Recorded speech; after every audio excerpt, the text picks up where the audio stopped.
Okay. Hello, Aunt Kathy. This is your nephew, Matt. This is my first attempt at sending you a video on how I solve a Rubik's Cube. If you hear me breathing heavy, it's because the phone is like right by my face, so I can see what I'm doing on camera, so sorry about that. Okay, so I'm gonna give you just a brief overview. It's gonna be very quick. You're not gonna know all these moves, but I just wanna show you what you have to look forward to in solving this, and then what my train of thought is as I'm performing each move. So my first step in solving the Rubik's Cube is to find the white center. So here's the white center. And so what I want to do is I want to make a white cross right here. So to do that, we have to look around the cube. We got to get these sides. So I'll bring this side up, bring that side up, bring that side up, do this, bring that side up, and there. So now we have the white cross, and this white cross is kind of our starting point. And my next step is to go through, and for every petal, I need to make sure they match up here. So I'm going to turn the top, so we have blue, and then, oh, this doesn't match. This doesn't match. So what I'm going to do is I need to swap these two colors here, so I get the red over here. But I can do that by turning the Rubik's Cube, and now we have green, red.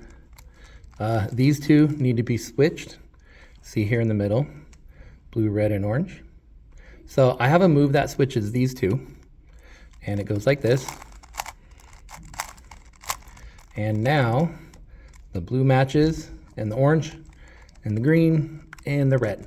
And we still retain our white cross. Okay, this white cross is now going to be the bottom of our Rubik's Cube, so that's going to be our bottom. And what I'm going to do is I'm going to look at the bottom of every corner, and if there's any white in it, I need to move it to the top.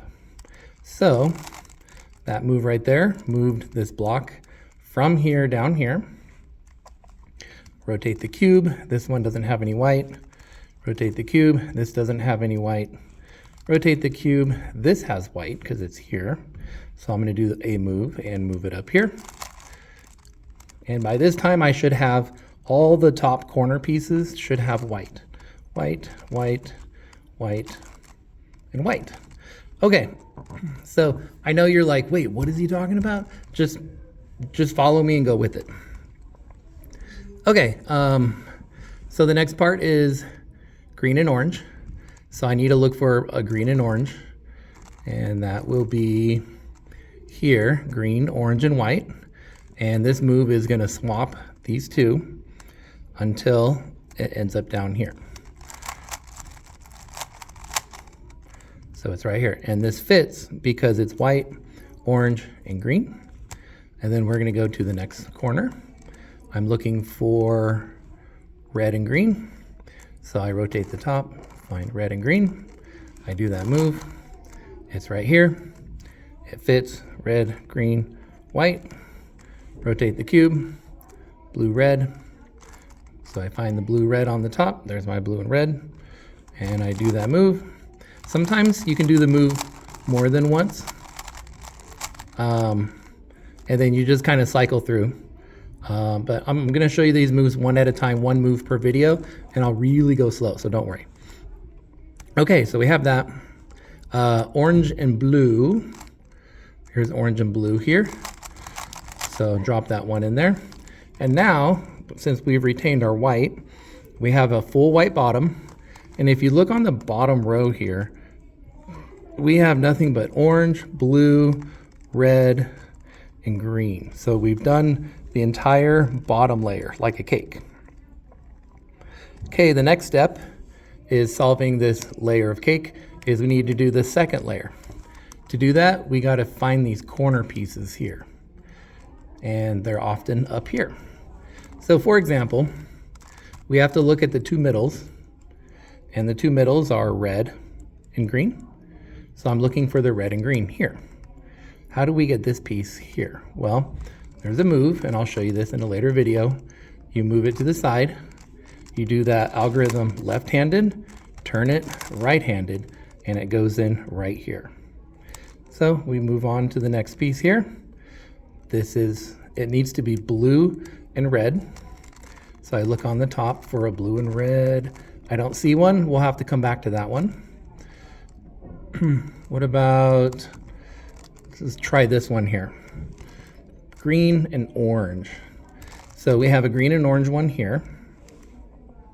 And so I'm going to line up the orange, go one past, left-hand algorithm, right-hand algorithm, and it lines up right here.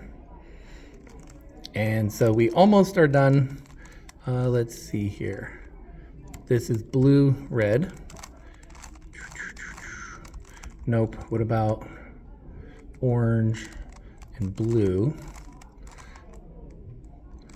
Oh, okay. So I need to do this just real quick. It was hogging one of my spots here. So this needs to go here. So I'll do that. Right-hand algorithm, left-hand algorithm, and now it dropped in right there. Okay, so this is the last piece right here. This needs to be blue and red, and it's up here. So I will do my thing, drop it in, and it's right there. So now we still retain the white bottom, and we have reds, blues, greens, and oranges all on the bottom two layers of the cake. Now the next part is, the next step is to get the yellow cross on the top. But before we do that, we need to line up, we need to get the yellow cross. So to do that, I'm going to turn it sideways, do a few moves, and you can see I have a yellow cross on the top. Now I need to line up the sides here. So we have blue, red, green, and orange. Okay. At this point in time, our focus goes to the top corners, these top corners here. And we have to ask ourselves, do they belong there? So does this belong here? Yes, because it's red, blue, and yellow. Does this one belong here? This is blue. There's no blue in here. There's orange. There's no orange in here. This one doesn't belong. And I can also tell you this one doesn't belong because this doesn't have any green, but it does have orange. This one also does not belong because it needs to have red. And yeah, so there's another move for that I'm just going to show you. So that move shuffles these three around, the three that I just talked about. And then we recheck, so still not good enough. And now I think they fit. So this one fits. This one fits. It's not rotated properly, but that's okay. We'll get there next. This one does go there. And this one does go there. So the last move is you flip the whole thing over. And this is my working corner. And I'm just going to do that simple algorithm. I'm waiting for this bottom piece to turn yellow. So white, yellow. Once it turns yellow, I rotate the next one in line until it turns yellow, and then I'm done. Solve the Rubik's Cube. So this is just an overview of what you can do with the Rubik's Cube. They're a lot of fun. It is a learning process. I have a classroom set for my kids here. They get a kick out of it. Some of them are really fast, others are pretty slow at it. But basically, I'm going to teach you 4 algorithms over the next couple weeks. And I just want you to practice and then scramble it and practice and scramble it and practice. And that's it. So I will try to send you the first algorithm as soon as you get your Rubik's Cube.